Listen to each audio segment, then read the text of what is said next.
are in a situation where you might be indicted, and you have to face a potential jury, I go to Africa? Well, what would you do? Well, I don't know, but that doesn't sound bizarre to you, Charles? No, it does not. No. I'm not suggesting. I think she went because it's part of her role as First Lady. I think Chelsea Clinton had a terrific time, and she's a wonderful kid. But if a side benefit is that it reinforces your standing with a sizable number of Americans, all the better. All the better. Yeah. Thank you, Charles. Well, I think that's crazy. Well, you would. You would. But that's why I met your record producer in the car, Paul DeFranco, right, eating a blimpie sandwich at 6:10 a.m. And I said to him, so you're going to do Don's new album? He said, well, not me, a guy named Steinem, who they haven't found in 48 hours. No, we can't find Jim, He's supposed to wake up. Yeah. And I said, was this going to be cutting edge? What has this guy done? He said, meatloaf. Well, no, he's done a lot of things. No, he's done meatloaf. Well, he's done Think about it. Think of the food chain. Meatloaf, Imus. You're destined. It's 18 minutes till the hour here in the Irish Morning program. Well, you see, that's a good point. That when you give somebody like Russert an opportunity to think about this thing, to draw some sort of correlation between the First Lady's trip to Africa, no, it's not a correlation, and the composition of a Washington, D.C. jury, you would not think like this. It's like Marshall Applewhite stuff. Well, right. Isn't it? Or it's not again. Just look at you. You don't have an original thought. That's why you're totally here. Derivative. That's why you're here. Now you sit back and think about life for a while. Well, that's what I'm doing. Okay. That's why we invite people like you on, so I can find out what's going on. Let me ask you a second. Why hasn't Newt Gingrich paid his $300,000 fine? I don't know. Why hasn't he? Because he's waiting for the IRS to finish their investigation. If the IRS finds Mr. Gingrich culpable in any way, shape, or form, what will happen? He'll leave the Congress and not pay his fine. Why? You only have to pay the fine if you're a sitting member. Now, I know this sounds crazy, Dono. Well, no, so that makes sense. Connect the dots, buddy. Here you go. That makes sense. You've been in this business too long. All you're thinking about is whether you can be the heir apparent to Meatloaf.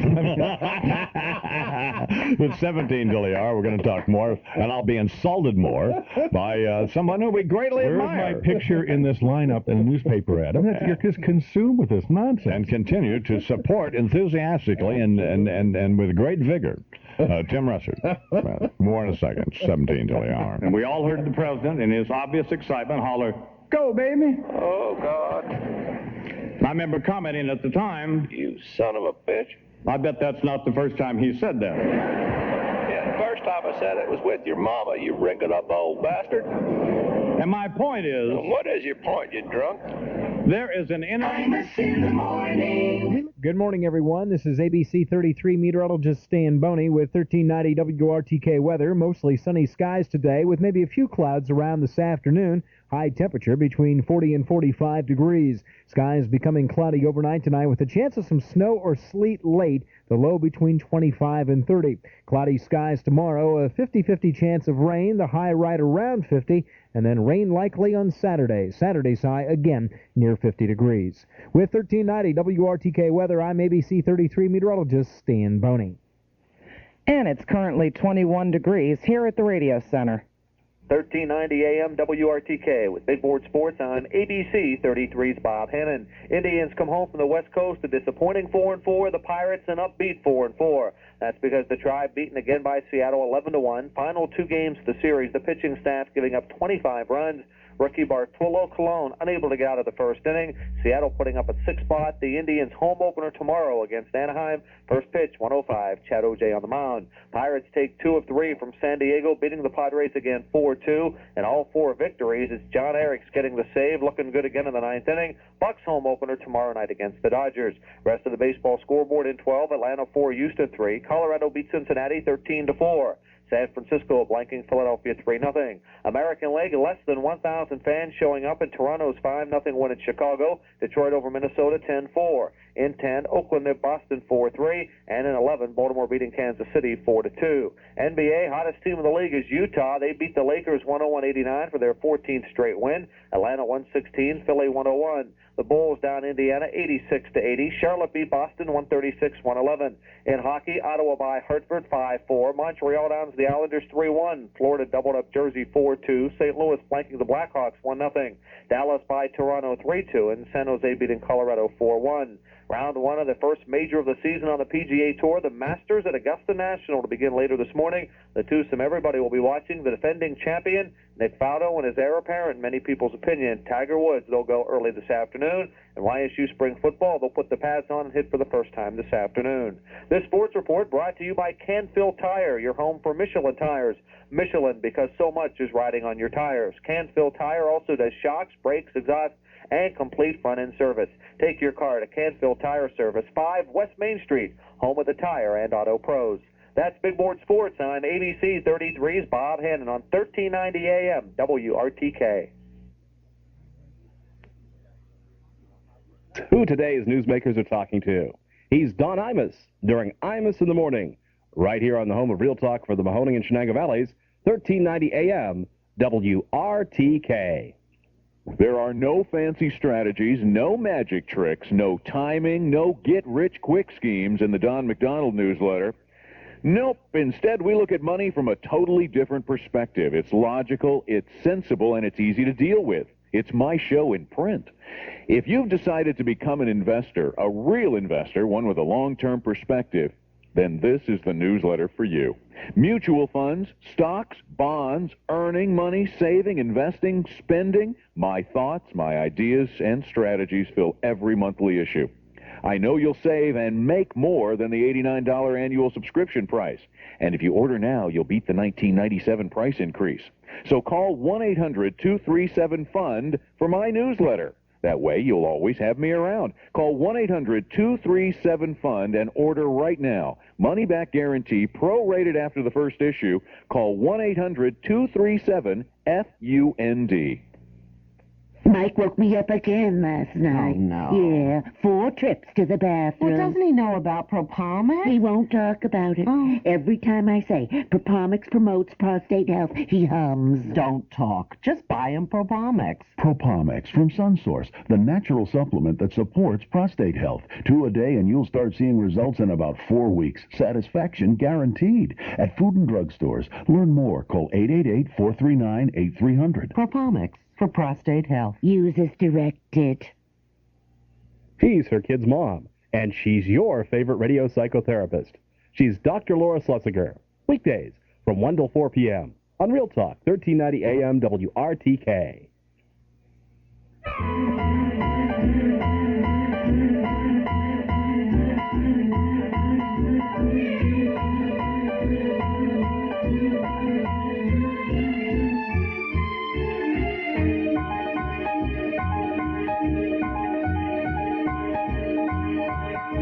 Silly Hour, and I am Imus this morning. We're talking with Tim Russert, who's the Washington Bureau Chief of Meet the Press. No, he's the Washington Bureau Chief, NBC News, and the host of Meet the Press. That's it. The Meet the Press was tied this week with Cokie and Sam. What's that all about?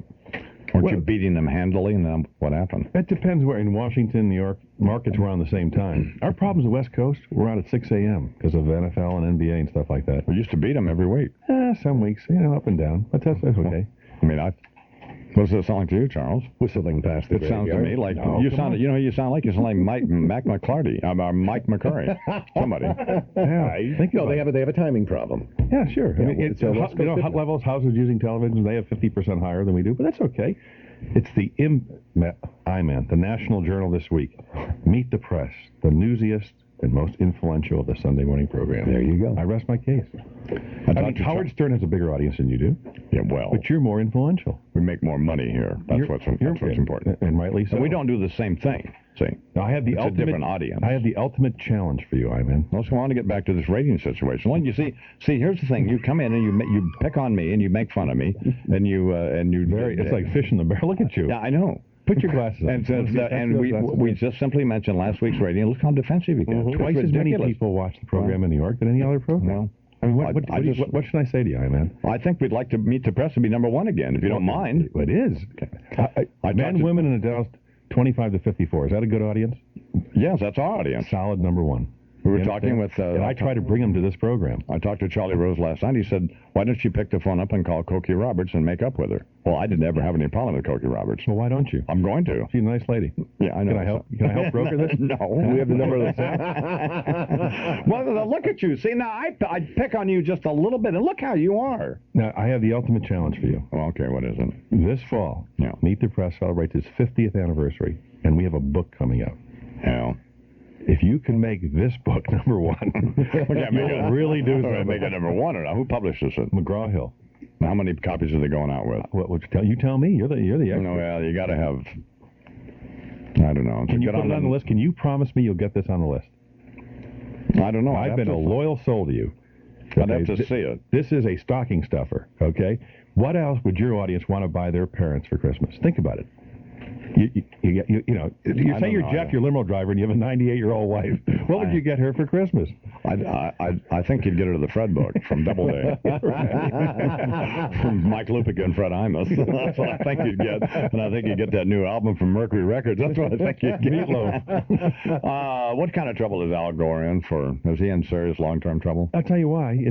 Politically, it's going to be painful for a while. He had a 50% approval. It's now down to 25. Good. And people say, why hasn't the president collapsed the way Al Gore did in terms of popularity ratings? Because Al Gore's in a vacuum. You judge the president day in and day out. How does he handle the Middle East? How does he handle China? How does he handle welfare, taxes, budget? Al Gore is the vice president. The only thing you judge him on are press conferences where he says there's no controlling legal authority about 4 or 5 times. And so he's taken a nosedive. Somebody said to me... No, it's not terminal. I mean, the fact is, he is still the leading contender to be the nominee in the year 2000. He's evil, don't you think? No, not at all. No, come on. Why would he be evil? I just think he is. Charlie Rose asked me what I thought about Bill Clinton. I said I liked him. I thought he had a good heart. I just think I don't think Al Gore believes in anything. I think he thinks he does, but I think he's an evil force in this country. I really do. Yeah, like I think Newt is. I think Newt's a bad guy. Why? I just think he is. I think he's You don't think these guys are well-intentioned? I don't think they are, no. I think Bill Clinton is. You don't think Newt Gingrich really is a patriot? He cares about his country? Al Gore is a patriot who cares about his country? Well... Don't dismiss that. Don't be so cynical. Yeah, but I don't think that's... Bill Clinton's a rogue. Al Gore's a Boy Scout, so you have a different standard. That's how you judge them. Well... Come on. You know that's true. I guess it is. But I think they get caught up in something else. I think that's part of the president's problem, I think he's got a great heart, and I think and we see when he goes down to, like, Memphis and gives these speeches and stuff. I think there's a real genesis of something good there, but these other two guys... You think Bill Clinton believes in things? Yeah, absolutely. What's he believe in? Well, I think he believes I think he believes in the humanity of people. I think he cares about people. I think he gets caught up in, his inability to take a position on some things that he doesn't care about. But that he's supposed to care about, and I think it's hard to be president. You don't think Newt Gingrich cares about people? Al Gore cares about people? Not as much as Bill Clinton does. These are human beings. I understand. You make fun, you poke at them. They hurt too. They have relatives. They have friends. Good. I'm glad. Think about it. I'm very happy. You know how it has been receiving it. A year ago, you gave a speech at the radio and TV course. Can we talk about it some more? No, but can we talk about how it may be $50 million? I died for you. As you stood up, I died for you. You're just a horrible person. Are you into this Masters golf tournament at all? Only because you are. No, it was Greg Norman and Tiger Woods. Tiger Woods. Who are you for? Who are we for? It doesn't make any difference. Either or both or neither. It doesn't make any difference. Watching golf on TV. I know. Is it better than C-SPAN? No, but the drama of this. This is a What's big deal. The drama? The drama is they wouldn't let a black person play at Augusta until 1975. Guys in green pants hitting a little ball, walking after it. And they barely will now. They have 2 black members. They're disgraceful people there. The people at this Augusta National Golf Club, and they only have 2 black members now because somebody made them. And this kid has a chance to be the next Michael Jordan. Why would you like a sport that you could never participate in? There's not a country club in America that would let you in. You know that. Is there? Well, of course there is. Where? Well, no, you get a wing foot for crying out loud. Yeah, absolutely. Sure. What's wing foot? I'll bet. Well, what is wing? Famous club. I'll bet I could get into any golf club. It's an insane asylum, isn't it, Wingfoot? Charles, I think you're onto something. Why are you in New York today? Because there was a party last night at Andy Lack's house for Matt Lauer, the new co-anchor of the Today Show. Yeah. And I'm going to tape a CNBC show that you were on, and frankly, we're extraordinary guest only a few weeks ago. Well, I'm going to have Ed Koch as my guest, which is a lot of fun. Oh man, he's a great guest. It's 3 segments, 3 questions, and let it go. And you're a big baseball fan, right? Huge.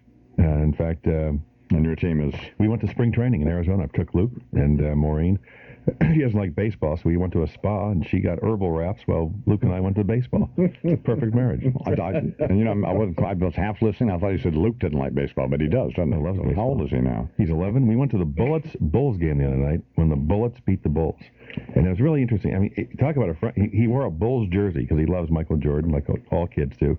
And 6 minutes to go, he knew the Bullets were going to upset him. He took his jersey off, and then he took his pizza box and wrote Bulls and crossed it out and said, "I'm converted," and held it up. And they put him on the Jumbotron. Are you going to be in town tonight?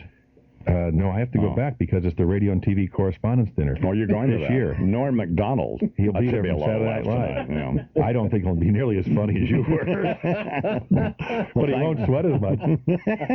Nobody. Anyhow, Don, thanks very much. Have a cake to you, okay? Thank you. We'll see you on the spaceship, buddy. Tim Russert here. The Imus in the morning. Imus in the morning. Time is 5 minutes past the hour. We were talking during the local news about Tim Russert, who was just here. And that was a textbook guest appearance, wasn't it? Stunning. Sterling. Absolutely. Unfortunately, he comes in and has to bludgeon me.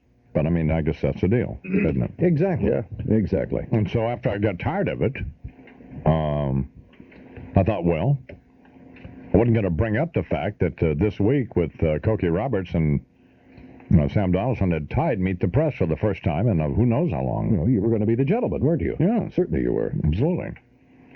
And what happened? I didn't see anybody go so defensive. Well, was there some besides when you are just beaten to a pulp, somebody is going to flail back. Yeah, it comes into my house and can't help it. Be bitch slapping the eye man. Yeah, it was just a reflex action. Absolutely, I had to defend myself. Sure. Oh God, I mean, we got every kind of demographic jive. What time we're on in L.A., and I mean, it was just pathetic, wasn't it? I was embarrassed for him. Your comparison of a Mike McCurry news conference was perfect. I mean, when they were beating this week with Cokie and Sam, they were on the same time in L.A., weren't they? I don't know that. Nothing's changed. Nothing's changed. Oh, absolutely they were on Nothing's changed time. Of course they were. Except Cokie and Sam were getting it done. Mm-hmm. So I taped an interview last night with Charlie Rose. And it was broadcast last night on PBS. Yeah. And I would like to say a number of horrible things about Charlie Rose, but that's just not the case. God, what a charming, witty, sophisticated, bright guy. God. The anti-Imus. It was just about, I tell you, it was one of the more enjoyable experiences of, because I just don't want to be interviewed by anybody. Right. And I only did it because they've been asking me for 3 years. Mm-hmm. And really just to stop the phone calls. And I admire him. Yeah. And I thought, and he's nowhere near as tortured, by the way. But you know why he's not? Because his personal life is straightened out. There you go. You need to say nothing more. He had this problem. We're not going to go into it. And I think he was a little irritated as I have gone into it. But if you know what it is, it's fine. If you don't, you don't need There's nothing more stressful than woe in your personal life. Absolutely. So if that's he walked in Deirdre and I were sitting there, and he walked in the little green room or whatever it is, and you could see right then his whole demeanor. He looked rested. He had his clothes on, everything buttoned, and his hair was combed, and you don't feel as though you're being interrogated. The guy is brilliant. It was fun watching it, and it was just like, it was a conversation between a couple of guys. Now, I'd like to get him on this program and work him over, but he's not going to appear. I can just tell you that now. I'm not going to do it. But that's fine. And by the way, if I were him, I wouldn't. If he does a book or if he has some reason to, then that's different. But anyway, and I think they rerun it today around the country. They do, at least in this area, in the New York metropolitan area. We will have an opportunity to see it, I think, at 1:30 this afternoon. On my particular cable situation. But he could be the best, and I know it sounds like I'm sucking up to him, and there's no reason to, because I've already been on, but it could be the best who I've ever seen do that. I mean, you just do not feel that he's asking, that he's invading your space or anything, He just asks you. Whoa, was he wearing an Auto Body Express hat or something? No. I thought he, kissed up a little.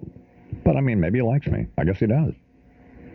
I guess he likes the program. He said he did. He knows all about it. Yeah, I think he does, which is fine. He likes this treatment the following day. Wow. He's no fool. That's what. Damn. Well, I don't think that's why. You think that's why? Well, look, A plus B equals this. He sucked up, and then today He he's the didn't suck greatest up. interviewer on earth. He didn't. Well, he is. He was before I went on. We've already said that. All right, he's a genius then. It's a quid pro suck, quite frankly. Well, it could be, couldn't it? Yep. But it's not. That's why I was hesitant to even say anything. That might have been the wiser course then. I probably should have just dropped it, shouldn't I? It's disgusting, really. I'll pay you hush money.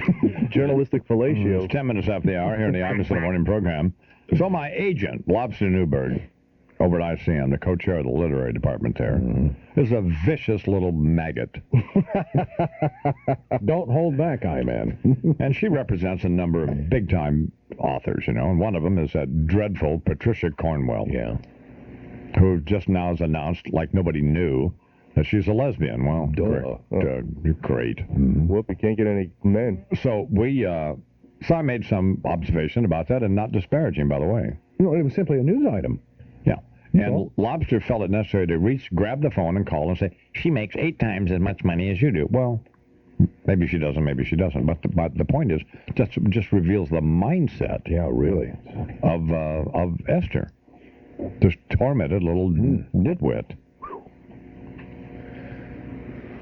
What are you going to do? And whose fault is it? If that were, in fact, true. Well, she negotiates these chump book deals. Mm-hmm. You ever tried to read a Patricia Cornwell novel? I mean, it's well, you can read them. But then you can read the phone book. Yeah. So, I mean, they're dreadful. Mm-hmm. So then I mentioned this to Paul Harvey yesterday. Mr. Harvey, who's had some experience with Lobster, got together with Charles, and we'll be presenting a profile from Paul Harvey of Lobster Newberg coming up here in just a few minutes. Yeah. Merely his impressions. Yeah, so it's time for the national news now. With that, Chuck McCord. Good morning, Charles. Good morning, I-Man. Front page story in this morning's New York Times, reports that a wider circle at the White House knew of efforts to help Webb Hubble than was previously been disclosed to us. We know that. As for the extent of that assistance, the wider circle, Times reporters Jeff Girth and Stephen Levitan, I believe it is, write that in the spring of 1995, a few months after his fraud conviction, Webb and his wife had the gall to ask recently retired White House aide Mark Middleton whether the Riyadi family of Indonesia, which had already paid Hubble $100,000, would be keeping him on the payroll now, even as he faced prison. Middleton, according to his attorney, told the Hubbles to take their questions to either Johnny Huang or to the Riyadi family itself. Story about the Hubbles and Middleton indicates the former aide was among, according to the Times, about a dozen or so senior administration people who found themselves drawn to Mr. Hubble's plight in some way. The White House had acknowledged previously that some close advisors to the president sought to find work for Hubble, but insisted the effort was not orchestrated and that details, such as the Riyadi payment, were not known to the president and First Lady until the Clintons read about them in the papers. Wow. What the Clintons and other administration people knew of the payments to Hubble is now the focus of an investigation by federal prosecutors and congressional investigators. The thing that has to perk your ears up, as Mr. Russert acknowledged, was the involvement of Erskine Bowles. I mean, you can understand Mac McClarty helping an old friend from Arkansas, but going back to kindergarten days. Yeah, but who got Erskine Bowles involved in it? And I guess he was the head of the Small Business Administration or something, whatever he was doing. Yeah. But I mean, he wasn't the chief of staff as he is now. No. But so it's, and Mr. Bowles' comments and explanation most recently have been that he likes to help people when they're down, so, which, is just another lying weasel. Compassion. He needs to work on, by the way, before he starts going on like Meet the Press, he needs to do some homework, It's like Lanny Davis going on there with Ted Koppel. He's just that pummeling. I mean, it's just Koppel had to feel badly about that. Well, maybe he didn't, but he gave the guy every opportunity in the world to own up, and he didn't, so had to cuff him around a little bit. It'll happen. No, there's lying weasels. And I thought it was interesting the way Russert coming to the aid of Newt Gingrich and Al Gore, these two evil despicable human beings. At least in my estimation, they are. I mean, they're not evil, despicable human beings, but I just don't think they're good people. So, not up there on the I-Man's top personality lists. No. Yeah. And I think Bill Clinton, I happen to like him. I just think I think there's somewhere in there, all that heart, fat tissue and stuff that there's. I know you disagree with me, but there's a core there. I do think there is. I know he's had some difficulty articulating that, but what the core represents, but that there is. Okay. It is a quarter after the hour. We're on the Imus Morning program. It's time for the national weather here on this stupid cable thing we're on, MSNBC. And the Green Blob Report. Yeah, the Green Blob Report here on the Imus Morning program, sponsored by Pat Golf Appliances down there and in El Paso, Texas. Well, this big green blob that's over the middle of the country looks remarkably like a mushroom cloud. You know, the old... Yeah. Can you see it? Look at it. Doesn't that look like it? Look right up there. Oh, yeah. Like a big mushroom deal, isn't it? Extending from Texas up and then spreading out over the middle part of the country to the north. All right. Well, what does that mean? That means snow in the forecast from Idaho and Utah east into south central Wisconsin. And the same storm system will cause an ice storm in parts of Nebraska and Iowa, and rain and thunderstorms south into Oklahoma and parts of Texas. Now, that's what I'm talking about here. So, some of the temperatures and conditions around the country. In San Francisco, sunny and breezy and 62. In Bakersfield, California, sunny, breezy, and mild, a high of 62. In L.A., a mix of sun and clouds, high 65. In San Diego, a mix of sun and clouds, and 63. In Tucson, a high of, that's it. I'm tired of reading it. That's enough. We get the picture, huh? Yeah. Good report. Thank you very much. You're welcome. Yeah. 16 after the hour here on the Imus Morning program. Dan Jenkins, IFA from Augusta, Georgia. Yep. And the Masters. And them boys tee off this morning sometime. We'll talk to Mr. Jenkins coming up. And now the most listened to man on radio, America's most influential broadcaster, Paul Harvey. Hello, Americans. Stand by for news. And today, valued listener, Profile Day. Oh, good. Come and watch, if you will, as I paint a portrait of a pal of mine, okay? And quite a person indeed. An individual who's risen above cruel, natural limitations to become a potent force in this entertainment industry of ours. Step up and shake hands with Esther Lobster Newberg. Lower still. Yeah. There. Gotta hit that down button pretty hard to shake with Ms. Newberg. Fact of the matter, I can remember thinking when I met her, goodness gracious, first they cloned a sheep, and now they've cloned a duck pin. Page 2. Anyway, Beast Watcher, Lobster Newberg, some people call her Esther, I call her Lobster. Lobster Newberg, in case you didn't know, is top gal at ICM. That huge talent agency outfit. Top gal, and, sad to say, one of the most insecure. I think lots of our little folk are, truth be known. That's why they're high achievers sometimes, having to work so doggone hard to get those stubby little legs up the ladder of life, eh? Just picture Danny DeVito. Put a dress on him. Got it? Yeah. Now add Nancy Cassabaum Baker's Where'd It Go hair, and who've you got? Gay and Wilson fan? Esther Lobster Newberg. Page 3, and more of Esther's story. Oh, great. You want a piece of trivia? Sure. Boiler Room Gal. Mean anything to you? Does to Esther. The Boiler Room girls, scuba chum, were the damsels who fluttered around Ted Kennedy some 30 years ago. Has it been that long since that fateful evening of frolic on Chappaquiddick Island? Remember what went down? Let me change that. Yeah. Remember what occurred? Better. Drinks flowed freely till Ted tried to make that Oldsmobile float. Guess who was there? Yes, sir. Our own little Cousteau cutie, Boiler Babe Newberg. Page 4. And a peek beneath Esther's sheets. Sickened confidant. You know who's among our little ICM powerhouse's clients? No. Patricia Cornwell. Really? Big mystery writer and just emerged lesbian. Tells Vanity Fair that she put her mug in the rug of that female FBI agent. Say, here's what I'd like to know. Since when did the G in G-man or G-woman mean gay? Well. Uh-oh, wait a minute. We did have J. Edgar Hoover himself wearing tutus, didn't we? Yeah. And you know, by gosh, that's not a bad description of Miss Newberg either. J. Edgar Hoover in a tutu. Well, that's enough. Let's put the final brush strokes on our salute to Agent Newberg, the Greg Norman of negotiators.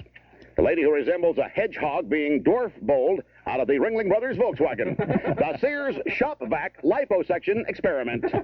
Pathological penis envier. Come on. Who's got so many red dots on her from 10-foot poles, she looks like an embarrassed Dalmatian. Lobster, may you always remain my favorite crustacean and beer rest. Oh, by the way, your date is here. The one that says simply, on and off. Paul Harvey, good day. Are you proud of yourself? No, I'm not. Well, I'm embarrassed. I mean, when I say write something, for Mr. Harvey to read on our program here, do you want me to tell the boys and girls what I took out of that? No, I don't. The part about Holy Mary I don't want you to tell them. Head underwater? That part? Would you at least provide a little bit of balance here? Or do you just want to characterize me as just the vicious demon? Would you at least say what my marching orders were for Mr. Harvey? What were they? They were to write a humorous, somewhat flattering essay. Well, I hate it. We didn't hate anything, and we hate her. Don't we? No, we don't. Yeah. Yes, we do. It is 21 after the hour here on the Morning Program. Whiskey River, take my mind. Don't let her memory torture me. Whiskey River, don't run dry. You're all I got, take care of me. Imus in the morning. 20 Sports. A breaking story from the Imus in the Morning Sports Desk. Good morning. Mike Breen with Sports. This sportscast sponsored by your local Toyota dealer. Here we go. The Masters Golf Tournament is underway. Approximately 3 minutes ago, the first tee shots from the 97 Masters were struck, and out they went to the fairway. Gabe Brewer and Charles Cody, the first group out there on the course. Later today, the big names, Norman, Faldo, Caporelli, Nicklaus, and, of course, Tiger Woods. I had a chance for an exclusive sit-down with Tiger after yesterday's practice round and noticed nervousness. Tiger, how do you feel going into this tournament? What do you think your chances are? And who do you think is the favorite? Start over again. Give me, please. Obviously, a distracted Tiger Woods, preoccupied. What did he Can't say? blame him. He said I gave him too many questions. Asked me to start over again. It's the reason you have no credibility, zero. Why? Because I get exclusives? Well, because I'm not afraid to ask the harsh questions. Yesterday, practice rounds, caddies included Glenn Fry from the Eagles. He caddied for Brad Faxon. And David Robinson of the San Antonio Spurs. He caddied for Corey Pavin. Robinson's been out all season with a bad back, and there he is lugging a bag around Augusta. Still picking up his paycheck. Which is what they want blacks to do at Augusta. Not play golf, not join the club, pick up the bag, and follow Mr. Whitey around the course. That's what that's about. I'm the Spurs. I'm a little annoyed with Robinson. Well, in baseball, L.A. Dodgers off to a good start. They won again in extra innings last night, 3-2 over the Mets in 14. As for the Mets, they start their season 3-6. But pitcher Dave Malicki likes the way his team has started. I think our team showed a lot of guts, we stayed in almost every game, and, that's hard to do. Malicki did. Hard to stay at every game. They've got a few more to go, try and stay in. All right, I have 2 tickets. I just remembered. Mike Francesa gave me 2 tickets for opening day at Yankee Stadium behind home plate. They're good seats. Got great seats. Wow. Bring him base. I tried to give him the Fat Jim over at Don Drug, and he didn't want them. Right. So I'm going to give them to you. If you can tell me what the TJ in T.J. Lambert, I believe his name was, which was a character from the initial novel of Dan Jenkins that at least I read, Semi-Tough, what T.J. stood for. Toe job. Bernard, you're not eligible for the... No, it didn't stand for toe job. That's number 1. But what it stood for. If you can call me 1-800-370-IMUS and tell me what TJ stood for, then I'll give you these tickets to see the Yankees sit behind home plate, thanks to Francesa. And how's that, not a good deal? That's a great deal. Excellent. Hey, dump truck, going by my computer there on the left side of my computer are these 2 Yankee tickets, and bring them in here. It's coming up on 30 minutes past the hour. Hurry up. What else? NBA last night, Chicago Bulls won despite another subpar effort from Michael Jordan. Bulls beat the Pacers in Indianapolis, but Air Hogg missing 11 shots that had 6 turnovers. And now tonight, Jordan and the Bulls have to visit the world's most famous arena to face the world's favorite team, the New York Knicks. Tip-off at 7:30 Eastern. It should be a war. It's not going to be anything. It's going to be an old-fashioned ass-whooping. That's what it's going to be. We shall see tomorrow. And you're a disgraceful human being because you have this measly little job as a play-by-play radio announcer for the Knicks, and you continue to be the worst kind of homer and suck-up, and it's disgraceful. Oh, yeah? Or a great comeback. 30 minutes past the hour here on the Imus of the Morning program. We're in New York City this morning, syndicated around the country on the radio by Westwood One Entertainment, and we appear on MSNBC Monday through Friday from 6 to 9 a.m. Eastern Time. Dan Jenkins is an author and a sports writer and a golfer and a former smoker. He wrote some of the great sports novels ever, among them Semi-Tough, Life Its Own Self, and a hilarious golf novel, Dead Solid Perfect. He wrote for Sports Illustrated until he decided he didn't want to write for him anymore. Mm-hmm. And he writes pretty much now what he wants, when he wants, and for whom he wants. And he is in Augusta, Georgia this morning. And here he is now. Good morning, Mr. Jenkins. Good morning, Don. How are you? I'm fine, sir. How are you? Well, I was looking all over the veranda yesterday for your radio show. I couldn't find it. You couldn't? Well, I'm told it's here in Augusta. Yeah, it is. So, what station are we on there, Bernie? Do you know? WH... WRW. Yeah, I don't know. WRW. You don't need to hear it, Dan. You know what I'm saying? Don't worry about it. How are you feeling, by the way? I'm just terrific. Are you? I'm feeling a lot better than John Feinstein. Did you have him on the air yesterday? Yes, sir, we did. Did he tell all the good jokes? Well, it was not a bad appearance. Uh-huh. No? I mean, well, he knows a lot about golf. You know, he knows more about golf than anybody. He does. He knows more about everything than anybody. We're on WRDW, 1480 on your AM dial, Mr. Jenkins, in Augusta, Georgia. Why do you want to talk to me, Don? Because I like you. I love you, too. Plug my book. What do you want to know about the Masters? Well, I want you to tell me a little bit about the tournament, how it differs from all of the other tournaments, particularly the other majors. Well, it's big. It's huge. And you go to another tournament, and you think you've been somewhere, and then you come to Augusta, and it's like walking into the Rose Bowl for the first time. I mean, this is what a major is all about. And I've only been here for 4,000 straight years. And it never changes. He said, we don't have as many flowers this year. The weather kind of killed the flowers, so I miss the wisteria crawling around the trees and the dogwood and stuff like that. It's the only major tournament, isn't it, that's played at the same course every year, right? That's right. Yeah. Yeah, the rest of them rotate. But the big news here, you ready for the big news? Yeah. Jim Nance has lost his voice. They're trying to get it back before the CBS telecast on Saturday. Well, they're really nervous. I don't know. They may have to cancel the tournament. This is the first major tournament that Tiger Woods has played in as a professional. And before, we'll talk a little bit about him if you feel like it, about him. But my question is, a number of people who think he can win this, and he may be among them, and I guess he better be among them. Darn right. If he wants to win it. Well, I don't think he can win it. I don't think he's had enough experience yet, but I think he'll win it someday. Oh, you do? I don't know when that someday is. It takes a lot of experience to win at Augusta. You know, there's too many subtleties on the golf course, and if you've never played the course and if you've never actually seen the course in person and only on television, then you don't know how uphill and downhill it is. You never have a level life. You know anything about golf. You're either hitting uphill, downhill, or side hill, and that's a problem for him because he played mostly flat courses. And the greens are the toughest in the world and the fastest, and he's not been putting well lately, so it'll be a surprise if he does well, frankly.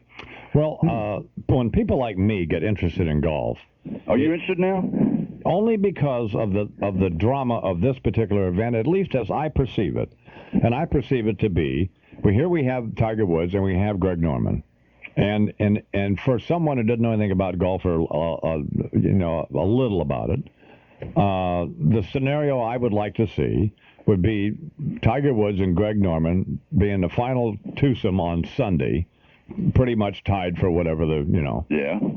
But if it's Tom Lehman or Davis Love III or Payne Stewart, I mean, then the set goes off. Then who cares, right? Yeah, so. Well, today at 1:44, Tiger Woods will be teeing off with Nick Faldo, the defending champion. They will have 50 million people with them, and everybody else will have 12. Yeah. So that's what Tiger Woods has done for the game. And he's got people to be semi-serious. He's got people like me and Charles and some other other folks sort of interested in this tournament. And frankly, I don't know that we ever have before. I mean, Dead Solid Perfect was about as close as I'm going to get to having any interest in golf at all, you know? Well, the thing about Tiger is that he's got the most awesome ability that grizzled veterans like me have seen since Jack Nicklaus, and it wouldn't matter what color his skin was, he'd still have that awesome ability. But the fact that he is a black kid is black and tie rather, it makes him even more unique. But he is just he's the longest hitter on the tour already. He's got it all. He's the only golfer since Nicklaus who could play bad and win occasionally. And that thing of winning 3 straight amateur championships and winning the NCAA and the National Amateur in the same year, and then following it up with 2 pro championships in a 5-month period has never been done before, and it will never be done again. So he's incredibly unique. We're talking with Dan Jenkins, who is in Augusta and seems a little in a kind of a cranky mood, doesn't he, Charles? A little short. A little short. No, I've just been waiting to tell you my favorite Tiger Woods joke. All right, what is it? You don't know enough about golf, so you may not be able to appreciate it, but perhaps some people in your audience will. Well, walk me through it. Tiger Woods goes to this very exclusive southern country club that play the golf course. It's quite famous. He wanted to play it. He's always heard about it. He stopped at the security gate by this redneck cop, and he says, "Son, we don't allow your kind in this club, but right down the road, there's a nice public course you can play, and it's about a 3-iron from here." And Tiger Woods says, "Sir, you probably don't know who I am. I'm Tiger Woods." He says, "Well, son, that's probably just an 8-iron for you." Well, now, even if I don't know what a 3 or 8-iron is, that's still a funny joke. Yeah, I mean, I can figure that out. So, to put this in some historical perspective for me, how did Ben Hogan do in his first major? Finished 62nd. He did? That was in the U.S. Open in 1939. What else you want to know about Hogan? He never finished worse than 5th after that. And he only won 5 of them. How did Nicklaus do? In his first professional major, he won it. He won the U.S. Open in 1962. And how about Arnold Palmer? Oh, and Jack's first major as an amateur, he only finished 4th. Well, Arnold Palmer finished way down the list. It took Arnold a few years. But Nicklaus is the thing to compare him with. I mean, Tiger Woods is not going to win the Masters. I'm sorry. Well, I don't have any reason to snap at me. Jesus God, I've had you and your daughter on, so I'm promoting every Jenkins that has a book. Every printed word. Every printed word has been on this deal here. I'm just concerned about Jim Nance. I don't know what I'm going to do. My fingernails are gone. And do you still play golf with former President George Bush? I'm going to play again with him in June. I'm going up to Kenny Buckport and play about 4 rounds with him. I was disappointed to see that you weren't with him jumping out of that plane. I could have. Well, I sent him a fax and said, I hope you designated a 4th for our foursome in Kenny Buckport before you jumped. So we all of us who are all jacked up about Tiger Woods and Greg Norman winning the. Well, how do you think does Greg Norman have a chance? Who, the old brain surgeon? No, I think Greg Norman's going to miss the cut and go in the used Ferrari business. Did you see him on 60 Minutes? No, I didn't. I heard they dolled him up. Puff job. Well, sorta, but he did he choke last year? Is that the right word? Did he choke? Oh, okay. Did he choke? Well, what Nick Faldo really said to him when he hugged him there on the 18th green. No. He said, "This is called the Heimlich maneuver." When's your next book out, Dan? I hope it'll be out in the fall, Don. I'll be finished with it in about a month. All right. I love you. It's nice to talk with you. Thank you, my man. Dan Jenkins here on the Imus in the Morning program. That's a good line, isn't it? Oh, fabulous. Could you stay on the goddamn board so I don't have hang-up sounds? Can we do that? No sweat. Oh, come on, man. Excuse me for taking the Lord's name in vain here, but that's irritating. Well, this morning is not the morning to be walking around the studio. It's idiotic. Right, we have an ugly incident here, don't we? You have to come back to us. I'm sorry I took the Lord's name in vain. I apologize. It was a phone hang, bastard. Well, I did, but it wasn't the end of the world. It irritated me, didn't it? It sure did. Bad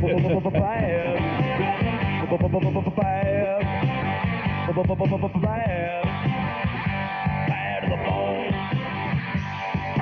in the morning. Let me talk to you about what? Just amazing. Well, I mean... Well, now just stop. Just drop it. Just drop it. Life is full of surprises. Do you want them in your motel room? No, you don't. Well... So when you visit a Super 8 motel room, look for Lou's body under the bed. That goes for, well, anyway, Super 8 motel, well, they got it going on. 1-800-800-8000. Give them a call and stay at one of them. Super 8 motels. Imagine. Good morning. So in the novel Semi-Tough that Dan Jenkins wrote, those many years ago, there was a character by the name of T.J. Lambert, right? That's correct. What did T.J. stand for? Torn Jock. That's right. How about that, Chuck?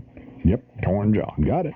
Nailed it. You want to go to Yankee Stadium tomorrow? I definitely do. Okay, Francesa gave me these tickets, and he says they're behind home plate. I'm looking forward to it.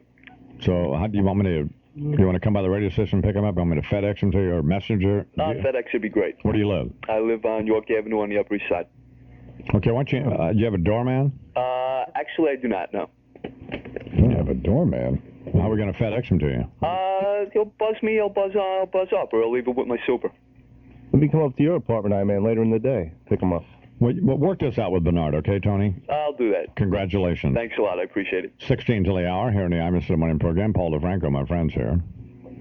What's the matter with you, by the way? You're the weirdest person. I've known DeFranco for 25 years. Many years. You're the weirdest man. Did you scare Russert this morning? Scare him? Yeah. I get into the limo, and the guy doesn't even put his newspaper down to say hello to me. He's got a stack this high reading away, and doesn't even, say hi. Well, he did say hi eventually. He's an important guy. He's a good guy. Russert? Yeah. No, he's not. Yeah, he was. He's a good guy. He's very insecure, though, isn't he? You notice that? No, I didn't pick that up. You know how defensive he was when we hit him about that? Oh, yes, you're right. Yeah, about Sam and Cokie tying him on the Meet the Press and this week with David Brinkley deal. His insecurity just jumps out at you at that point, yeah. Just screaming insecurity. So, what'd you do? Tell him all of our business and everything? Reveal all of our little... I forgot to say this is off the record. Well, then he comes in and blabs on the air. Well, I was up late watching Charlie Rose. We're auditioning producers to produce this album of ours for Mercury Records. If they ever wake up. But, some of them, they don't get up till 2 o'clock in the afternoon. And when somebody calls me and expresses an interest in producing the album, that's fine. I'll be happy to talk with them. But, you got to get up. You have to get up and get a hold of me. I mean... It's not hard. It's not like your name jumped up at the top of the list when we start compiling a list of people, but... What are you, on welfare or something? Get out of bed. But the guy who has expressed an interest, we're all very enthusiastic about. In fact, tremendously enthusiastic. Certainly we are. However... Jim Steinman, that's the guy we're interested in. Yep. We're very interested in him. But, I mean, he's got to wake up. Got to do something. Jim, you got to get out of bed, baby. Two-way street. They'll be hanging down at CBGB's looking for, hello. I mean, you got to get out of bed. Yeah. So. He's a great producer, though. We know that, so.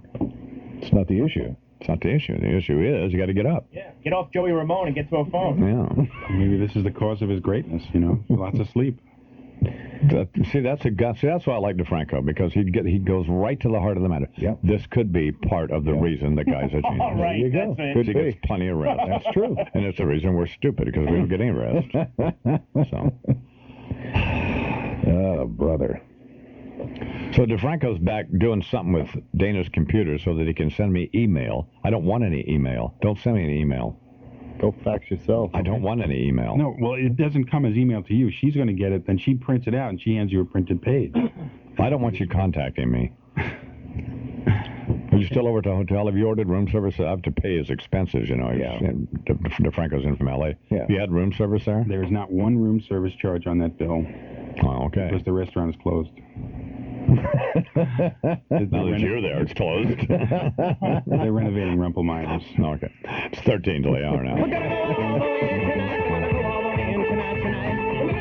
way in tonight. We're gonna go all the way tonight. We're gonna go all the way in tonight. We're gonna go all the way tonight. We're gonna go all the way in tonight. We're gonna go all the way tonight.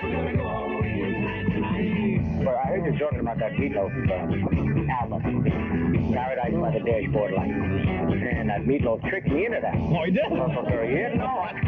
But anyway, he said, okay, meet me at the studio. We go to the studio. So I do this thing, and I kept saying, why is every play a close play? What is going on? Hey, here we go. We got a real pressure cooker going here. Two down, nobody on, no score, bottom of the ninth. There's the windup, and there it is, a line shot up the middle. Look at him go. This boy can really fly. He's rounding first and really turning it on now. He's not letting up at all. He's going to drive to second. The ball is bobbled out in center, and here comes the throw, and what a throw. He's going to slide in head first. Here he comes. He's out. No, wait, safe at second base. This kid really makes things happen out there. Batter steps up to the plate. Here's the trench, and he's going, and what a jump he's got. He's trying for third. Here's the throw. It's in the dirt. Safe at third. Holy cow, stolen base.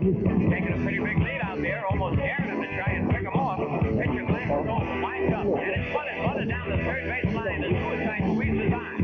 Here he comes. Squeeze play is going to be close. Here's the throw. Here's the play at the plate. Holy cow, I think he's going to make it.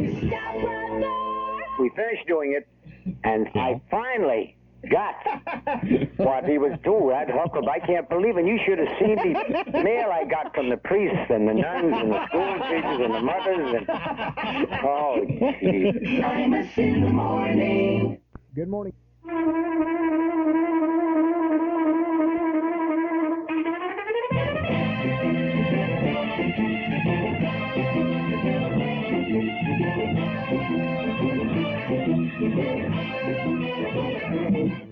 I just noticed a promotional blurb that they flashed on the screen on MSNBC asking, where were you when President Reagan was shot? I thought we knew who shot President Reagan. Oh, it was Hinckley, wasn't it?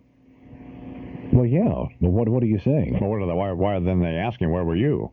What? Well, just if you remember the event. Oh, I see. They're not still looking. Not as there's a suspect. Oh, okay. You need to be put to sleep. Man, man. Good Lord. Really? Stupid. I'm stupid?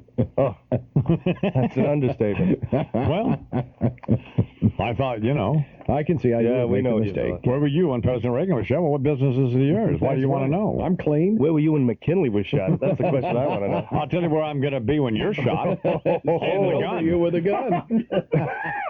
That's where I'm going to be. I'm going to shoot you in your bald head, too. Knock out the rest of your hair. Huh? Yeah, see? Maybe it'll help you grow hair.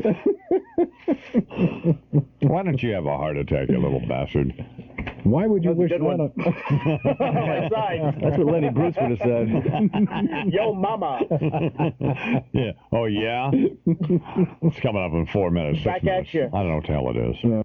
Time is 5 minutes past the hour. Coming up here in just a little bit, Rob Dylan and Knocking on Heaven's Gate, and then Richard Nixon looking there behind the comet. Also Snoop on Tiger Woods, and Paul Harvey on Lobster Newberry. Well, not on her, but... Well, yeah, I know. He knows better. Yeah, have to get online. So get the dike off her first. That will be fine. It's time now for the national news, and here with that is Charles McCoy. Good morning, Chuck. Good morning, I-Man. Headlines, information just in from the Middle East Eye, that Yasser Arafat has agreed to help prevent further suicide attacks by Islamic militants.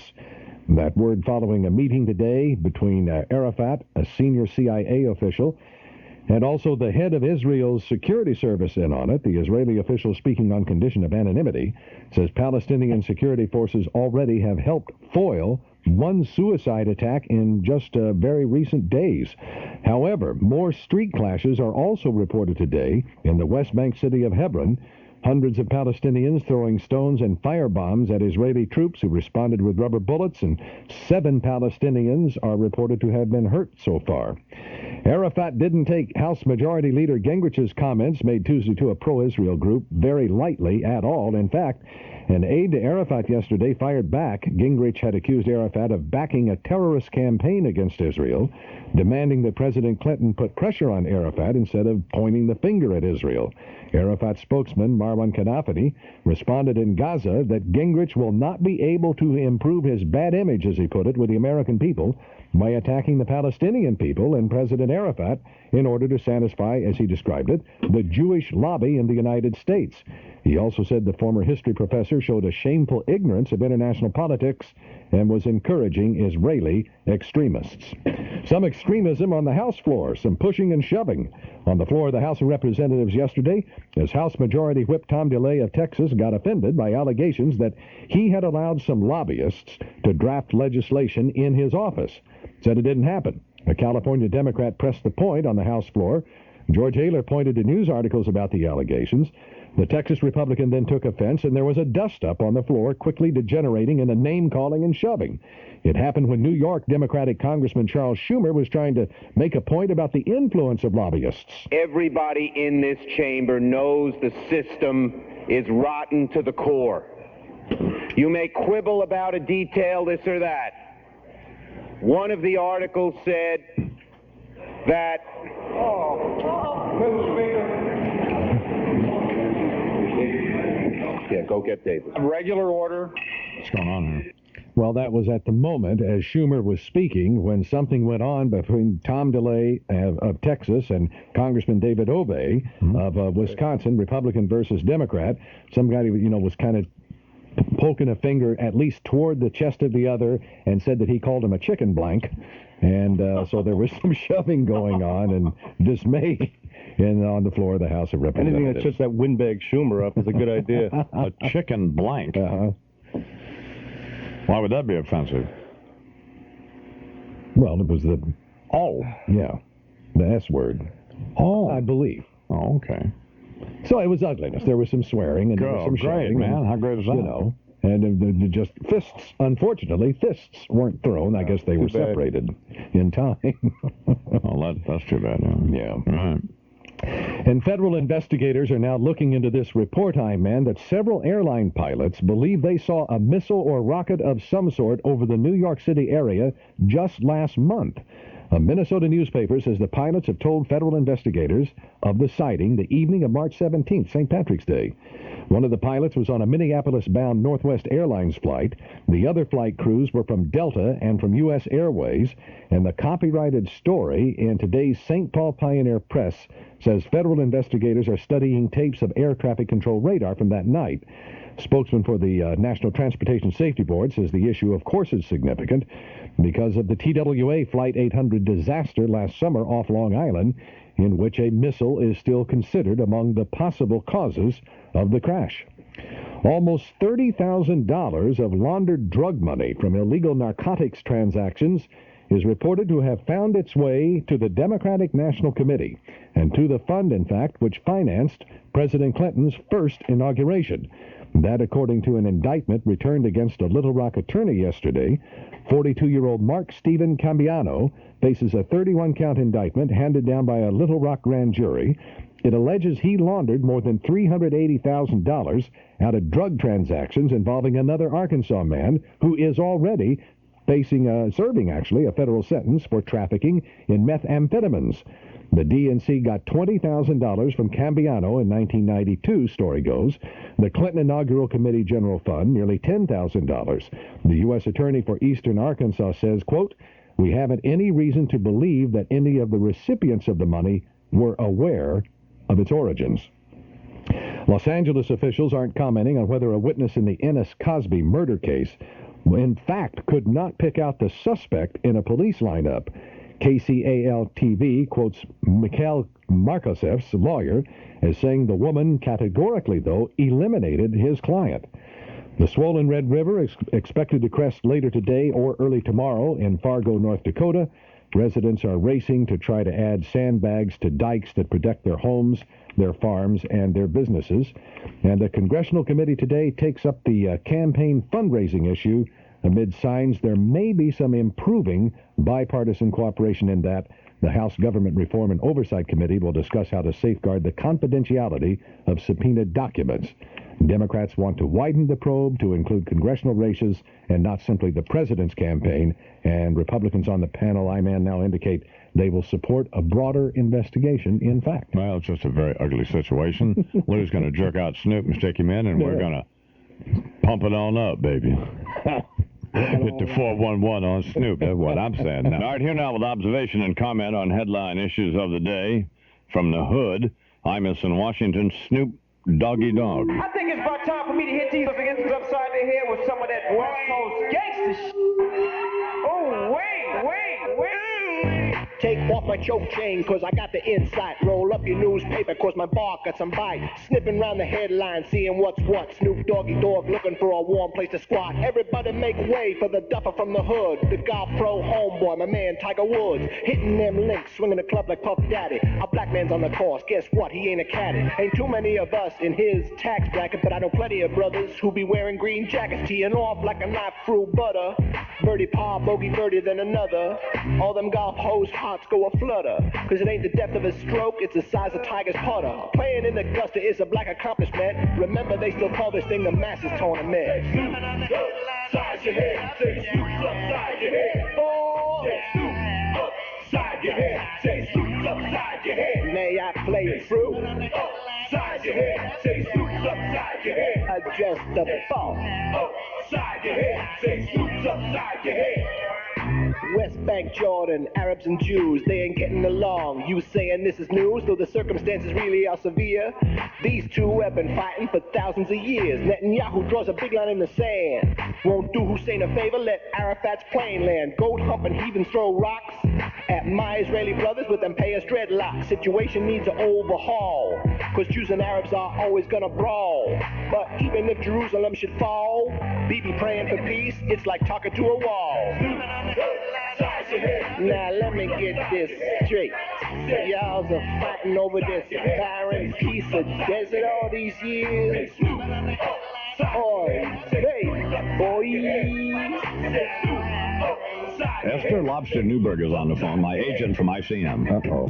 And she also represents this lesbian mystery writer, Patricia Cornwell, who writes these hideously unreadable, dreadful books. Dribble. And here's what Lobster says to me in an effort to hurt me. What? She makes 8 times what you make. Oh. And here's the problem. Whose fault is it? It's my stupid little hairy bridge troll agent. Bitter, squat little hedgehog. Yeah, that bitter, squat little hedgehog who keeps negotiating these